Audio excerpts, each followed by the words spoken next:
परिचय। बच्चों, इस चित्र में आप क्या देख सकते हैं? सर, हम एक कुत्ता और उसका पिल्ला देख सकते हैं। सही।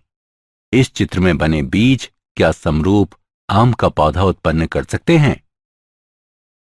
नहीं, आम का पौधा आम के बीज से ही उत्पन्न हो सकता है। तुम सही कह रहे हो।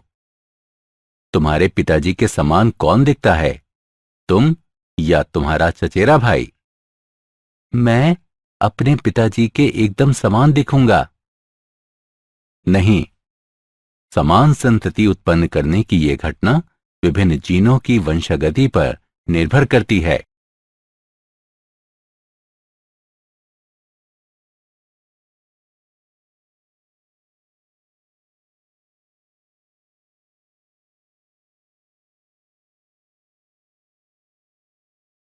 उद्देश्य।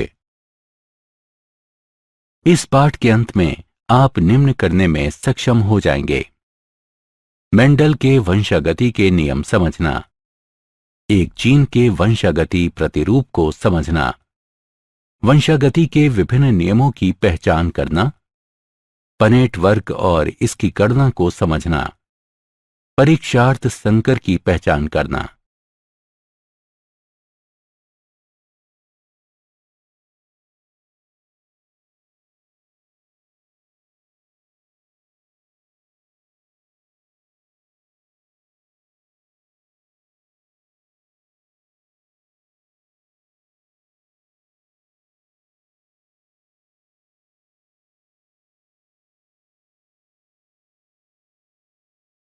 मेंडलवाद। मेंडल को आनुवंशिकता का जनक कहा जाता है। उन्होंने पाइसम सेटाइवम यानी मटर की 7 किस्मों पर प्रयोग किया।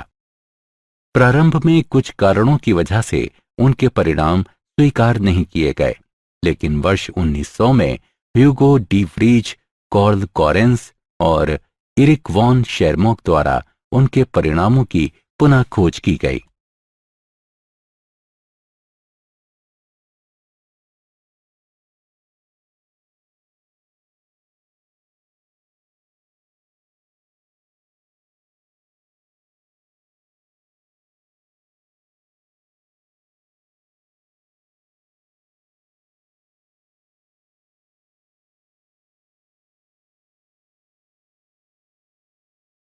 पाइसम सेटाइवम मटर का पौधा, इसके 7 विशेषक।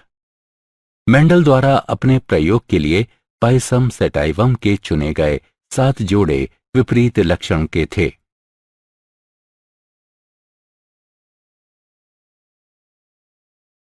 मटर का पौधा ही क्यों?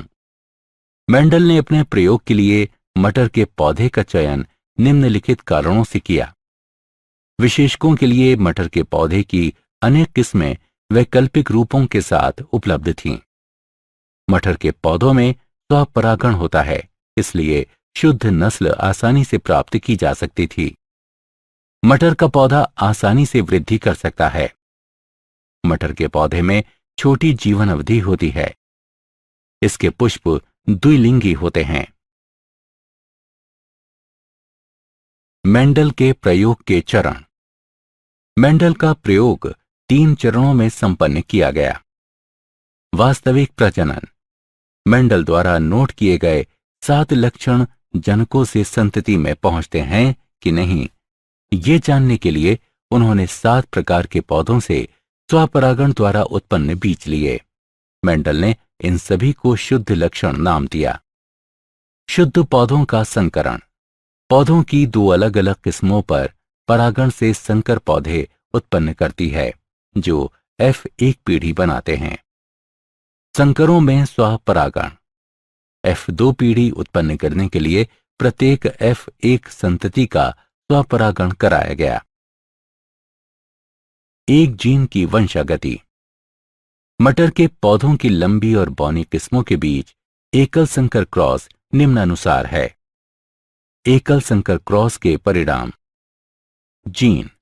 मेंडल ने देखा कि कुछ स्थायी कारक अपरिवर्तित रूप में जनक से संतति तक अग्रसित होते थे। ये कारक जीन कहलाते हैं। अलील, जीन जो विपर्यास विशेषकों के युग्म के लिए संकेत होते हैं, अलील कहलाते हैं। समयुग्मजी जीव, अलील के समान युग्म वाले जीव। विषम युग्मजी जीव, अलील के अलग अलग युग्मों वाले जीव। एकल संकर क्रॉस, प्रभावी जीन, अलील जो अभिव्यक्त होते हैं। अप्रभावी जीन, जीन जो अभिव्यक्त नहीं होते हैं या प्रभावी जीन की अनुपस्थिति में अभिव्यक्त होते हैं। जीनोटाइप, किसी लक्षण की संबंधित अभिव्यक्ति के लिए आनुवंशिक संगठन। फिनोटाइप, दो जीनों के संयोजन के कारण दिखाई देने वाली दृश्य अभिव्यक्ति।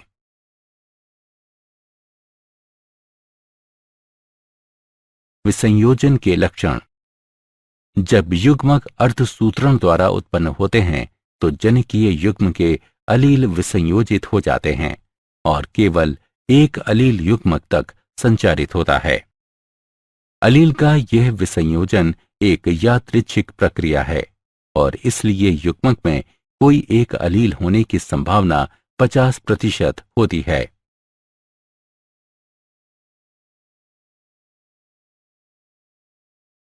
पनेट वर्ग, पनेट वर्ग आनुवंशिक संकरण में संतति के सभी संभाव्य जीनोटाइपों की प्रायिकता की गणना करने को एक आलेखीय निरूपण है। उदाहरण के लिए बड़ा टी छोटा टी यानी नर का क्रॉस, बड़ा टी छोटा टी यानी मादा एक आंतरिक F1 संकरण है। निम्नानुसार पनेट वर्ग बनाने के लिए एक जनक के अलील के एक सेट को सबसे ऊपर रखें और दूसरे जनन के अलील का दूसरा सेट एक तरफ रखें।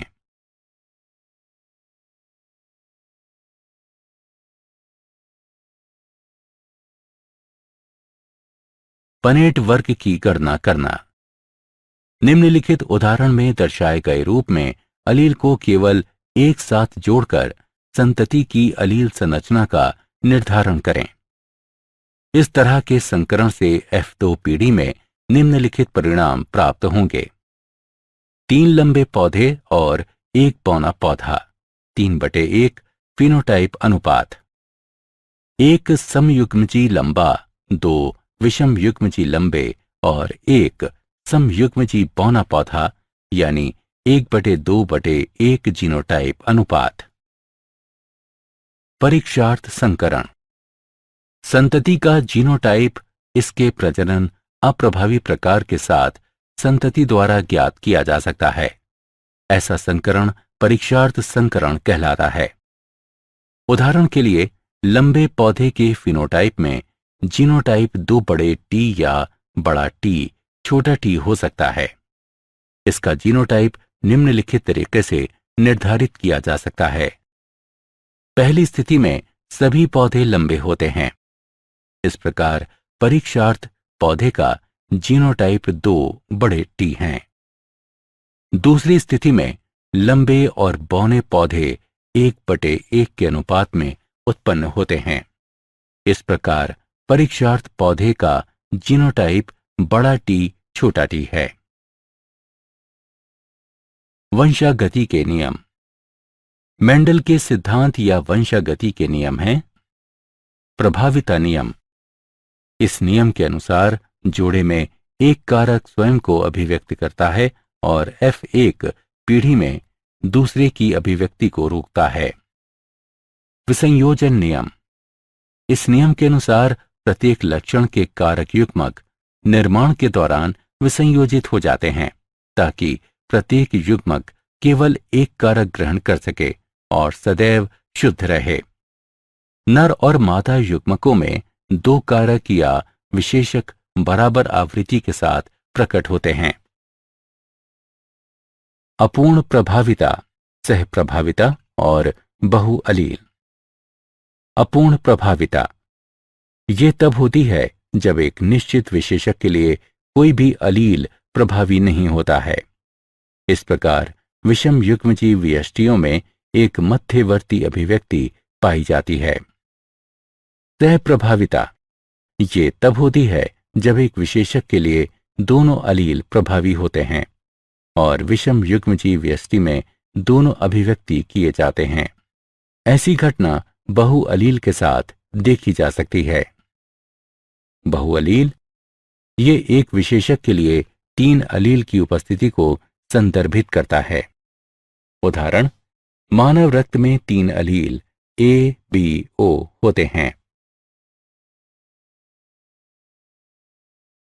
द्विसंकर क्रॉस एक ही समय पर अलग अलग विस्थलों पर 2 जीनों को ध्यान में रखते हुए 2 जीवों के बीच संकरण द्विसंकर क्रॉस कहलाता है, जैसा कि आरेख में दर्शाया गया है।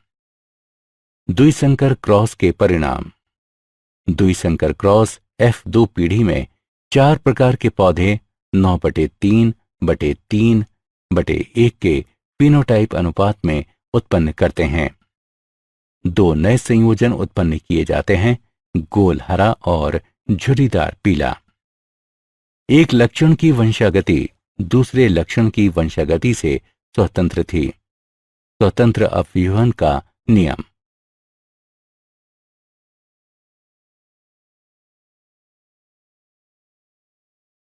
स्वतंत्र अपव्यूहन का नियम। स्वतंत्र अपव्यूहन का नियम समजात गुणसूत्र के विभिन्न जोड़ों में स्थित कारकों या अलील के विभिन्न लक्षण युग्मक निर्माण के दौरान अपने विसंयोजन में एक दूसरे से स्वतंत्र होते हैं और निषेचन द्वारा संतति में एक साथ आ जाते हैं। क्या आप जानते हैं, पादप जीनों का अध्ययन करने के लिए मेंडल के नियमों का अनुप्रयोग द्वितीय पीढ़ी के जैव ईंधनों के लिए महत्वपूर्ण संप्रेरित ऊर्जा फसलों को उत्पन्न करने के लिए लागू किए जाते हैं, जैसा कि सोयाबीन उत्पादों की किस्में। सारांश। आइए हमने जो कुछ सीखा है उसे संक्षेप में दोहराएं। मेंडल ने सबसे पहले इस घटना का क्रमबद्ध अध्ययन किया। मेंडल ने बताया कि लक्षणों के नियामक कारक, जिन्हें बाद में जीन कहा गया, जोड़े में पाए जाते हैं, जो अलील कहलाते हैं। उन्होंने देखा कि संतति में लक्षणों की अभिव्यक्ति भिन्न प्रथम पीढ़ी यानी F1, द्वितीय पीढ़ी F2 और अगली पीढ़ियों में एक निश्चित प्रकार से होती है। अप्रभावी लक्षणों की अभिव्यक्ति केवल समयुग्मजी अवस्था में होती है। द्विसंकर क्रॉस में अभिव्यक्त फिनोटाइप अनुपात 9/3/3/1 है। वंशागति के 3 नियम प्रस्तुत करते हैं: प्रभावी विसंयोजन का नियम और स्वतंत्र अपव्यूहन का नियम। मानव रक्त समूह में एक विशेषक A-B-O के लिए 3 अलील होते हैं। अपूर्ण प्रभाविता तब होती है जब एक निश्चित विशेषक के लिए कोई भी अलील प्रभावी नहीं होता है।